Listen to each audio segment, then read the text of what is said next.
குமரன் வந்து ஒரே டென்ஷனாக இருக்கார். என்ன சொல்லுவாங்களோ தெரியலையே, நம்ம செலெக்ஷன் பண்ணுவாங்களா இல்லையான்னு தெரியலையே அப்படின்னு சொல்லிட்டு ஃபோனையும் பார்த்துட்ருக்காரு. என்னங்க சாப்பிட்லையா, ஃபோனே எனக்கு பார்த்துட்ருக்கீங்க அப்படின்னோன்னா, வந்ததே லேட்டு, இப்போ தான் இவ்வளோ நேரம் கழிச்சு வந்திருக்கீங்க தச்சுட்டு, சாப்பிட்லையா அப்படின்னோன்னா, ஒன்றும் இல்லை அப்படின்னு சொல்லிட்டு, சரி சாப்பிட்றேன் அப்படின்னோன்னா, நாளைக்கு வந்து உங்களுக்கு போக வேண்டியது இருக்கா அப்படின்னு திடீர்னு ஒரு மெசேஜ் வருது. பார்த்தா அந்த மெசேஜில் வந்து இந்த மாதிரி செலெக்ஷன் ஆகிருக்கு. ஐயோ எனக்கு இவ்வளோ சந்தோஷமாக செலெக்ஷன் ஆகிட்டேனே, ஆனால் கங்கா இருக்காள், இப்போ நம்ம சொல்லக்கூடாது, இப்போ சொல்ல வேணாம், நம்ம அப்புறமா சொல்லலாம், போயிட்டு வந்துட்டு அப்படின்னு சொல்லிட்டு சந்தோஷப்படுறாரு. நம்ம வந்து வின் பண்ணணும் தான் சொல்லணும், இல்லை கொஞ்ச நாள் பொறுத்து சொல்லலாம் அப்படின்னு சொல்லிட்டு யோசிச்சுட்டே இருக்காரு. என்னங்க ஃபோனை பார்த்து எதுவும் சந்தோஷப்பட்டீங்க, என்ன விஷயம் அப்படின்னு. இல்லை நடிக்கிறதுக்கு ஒரு இடத்துல சான்ஸ் கேட்டிருந்தேன், அவங்க தரேன்னு சொல்லியிருக்காங்க, அதனால தான் அப்படின்னு. அப்படிங்களா, நீங்கள் நடிக்க போயிடுறீங்க, இங்கே துணி வேலை தான் என்ன தான் வெறுப்பாக இருக்குது நானே செய்கிறதுக்கு, அப்புறம் நான் தான் முடிச்சு கொடுத்துறேன் கங்கா, அப்புறம் என்ன, சரி ஓகேங்க அப்படின்னு. இந்த விஷயத்த முதல்ல விஜய் கிட்ட சொல்லணும் அப்படின்னு சொல்லிட்டு மறைச்சு வெளியே போகிறாரு. போயிட்டு உடனே ஃபோன் அடிக்கிறாரு. என்ன செலெக்ஷன் ஆகிட்டிங்களா, அது சொல்ல தானே கால் பண்ணீங்க, எப்படி உங்களுக்கு தெரியும் ப்ரோ அப்படின்னு. எனக்கு தெரியாதா, இங்கே பாருங்கள் எனக்கு நல்லா தெரியும் ப்ரோ, நீங்கள் செலெக்ஷன் ஆகிடுவீங்கன்னு சொல்லிட்டு. சரி நாளைக்கு காலையில் முக்கியமான வேலை ஒன்று இருக்குது, அதை முடிச்சுட்டு அதுக்கப்புறம் நீங்கள் போங்க, என் கூட ஒரு இடத்துக்கு வரணும், வருவீங்கல்ல அப்படின்னு.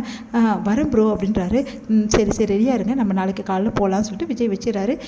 விஜய் எங்கே கூப்பிட்றாரு அப்படின்னு சொல்லிட்டு யோசிச்சுட்டு இருக்காரு நம்ம குமரன். அடுத்து வந்து இங்கே என்ன பண்ணுறாங்க, காவேரி வந்து தூங்க முடியாமல் ரொம்ப கஷ்டப்பட்டுகிட்டே இருக்காங்க.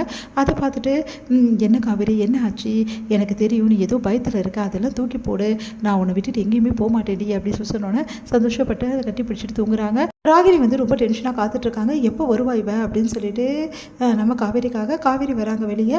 காவேரி ஃப்ரெஷ்ஷாக வரதை பார்த்துட்டு செம கடுப்பாகிறாங்க. என்ன ரொம்ப ஓவராக சந்தோஷமாக இருக்க, விஜயும் சந்தோஷமாக இருக்காரு, இன்னும் கூட சொல்லலையா நீ அப்படின்னோடனே, அதெல்லாம் ஒன்றும் இல்லை அப்படின்றாங்க. ஏன் சொல்லாமல் இருக்க, எதுக்காக சொல்லாமல் இருக்க, நான் சொன்னேன்ல சொல்ல வேணுன்னு வெறுப்பே தெரியாதுன்னு இப்போவே ஃபோன் போட்டு விஜய்க்கு சொல்லிட்டுமா, இல்லை விஜய் போயிட்டுருக்காரு அப்படின்னு கூப்பிட்டு சொல்லிடுவேன் அப்படின்னு சொல்லி பயமுறுத்துறாங்க. சொல்ல போறியா, போய் சொல்லுப்போ அப்படின்னு. அப்படியே அதிர்ச்சி அடைகிறாங்க. என்ன சொல்கிற நீ, சொல்கிற அப்படின்னு. ஆமாம் சொல்ல தான் சொல்கிறேன், போயிட்டு தான் இருக்காரு, போய் கூப்பிட்டு இந்த மாதிரி எங்கே இருக்கா வெண்ணிலா அப்படின்னு சொல்லிட்டு எல்லா விஷயத்தையும் சொல்லி கையோடு கூட்டின்னு வந்துருங்க போங்க அப்படின்னு சொன்னோன்னே அப்படியே பார்க்குறாங்க.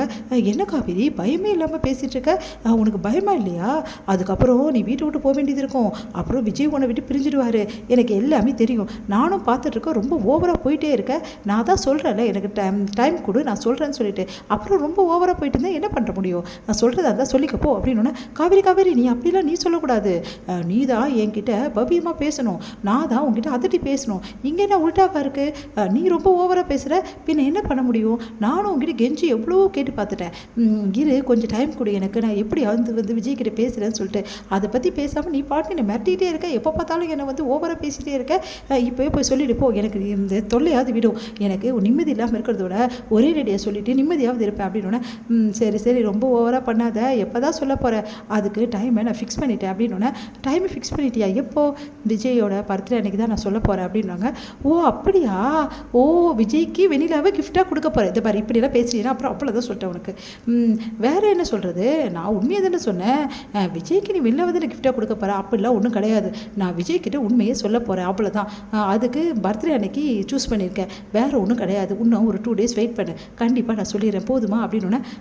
இதுவும் நல்லா தான் இருக்குது, சரி நீ சொல்கிறதும் கரெக்டு தான், ஏன்னா பர்த்டே அன்னைக்கு எல்லோரும் வருவாங்க, அப்போ சொல்லும்போது சூப்பராக தான் இருக்கும், நீ கரெக்டாக தான் சூஸ் பண்ணியிருக்க, இந்த யோசனை எனக்கு இல்லாமல் போச்சே, சரி ஓகே இதுக்கப்புறம் உன்னை நான் டிஸ்டர்ப் பண்ண மாட்டேன் சரியா, ஆனால் அப்பப்போ நான் கேட்டுன்னு தான் இருப்பேன், ஏன்னா நீ இரிட்டேட் ஆகிறத நான் பார்க்கணும்ல, இதுக்கப்புறம் நான் இரிட்டேட்டே ஆக மாட்டேன், நான் அதான் முடிவு பண்ணிட்டேன்ல, அதுக்கப்புறம் எதுக்காக இரிட்டேட் ஆகணும், நீ இப்போவே சொல்கிறது அந்த கூட சொல்லிக்கோ, பர்த்டே கூட வெயிட் பண்ண வேணாம், இல்லை வேணாம் பர்த்டே அன்னைக்கே சொல்லலாம், அதுதான் சூப்பராக சர்ப்ரைஸாக இருக்கும், விஜய்க்கும் சர்ப்ரைஸாக இருக்கணும்ல, விஜயும் என்னை எப்படிலாம் வந்து பாடுபடுத்தி எடுத்திருக்காரு, அவருக்கும் அந்த மாதிரி சர்ப்ரைஸ் கொடுத்தா தான் சூப்பராக இருக்கும், இதுவும் நல்ல யோசனை தான் காவேரி, சரி செல்லக்குட்டி நீ போ அப்படி சொல்கிறாங்க.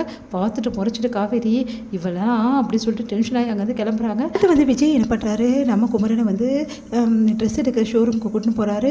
அங்கே பார்த்துட்டு வந்து ஐயோ இவ்வளோ காஸ்ட்லியான ஷோரூம் கூட்டின்னு வந்திருக்காரு, நீங்கள் ட்ரெஸ் எடுக்கணுமா ப்ரோ அப்படின்னு சொல்லிட்டு கேட்குறாரு. இல்லை உங்களுக்காக தான் எடுக்கிறதுக்காக தான் வந்திருக்கோம் அப்படின்னு. வேணாம் இங்கே ரொம்ப காஸ்ட்லியாக இருக்கும், எனக்கு கட்டுப்படி ஆகாதுன்னு சொல்லிட்டு குமரன் சொல்கிறாரு. அதெல்லாம் கட்டுப்படி ஆகும், நான் எடுத்து கொடுக்குறேன் அப்படின்னா எனக்கு வேணாம் ப்ரோ அப்படின்றாரு. இல்லை இந்த மாதிரி ஃபீல்டுக்கு நீங்கள் இந்த மாதிரி ட்ரெஸ்லாம் போட்டால் தான் சூப்பராக இருக்கும், நான் சொல்கிறத கேளுங்க, இப்போ நான் வாங்கி கொடுக்குறேன், அதுக்கப்புறமா காசு வந்தோடனே நீங்கள் எனக்கு வாங்கி கொடுங்க அப்படின்றாரு. ப்ரோ அப்படின்னா அதெல்லாம் தெரியாது, நீங்கள் வந்து ட்ரெஸ் எடுத்து அவனும் ரொம்ப பண்ணி ட்ரெஸ் எல்லாம் வாங்கி கொடுக்குறாரு, நெகிழ்ச்சி அடைகிறாரு நம்ம குமரன்.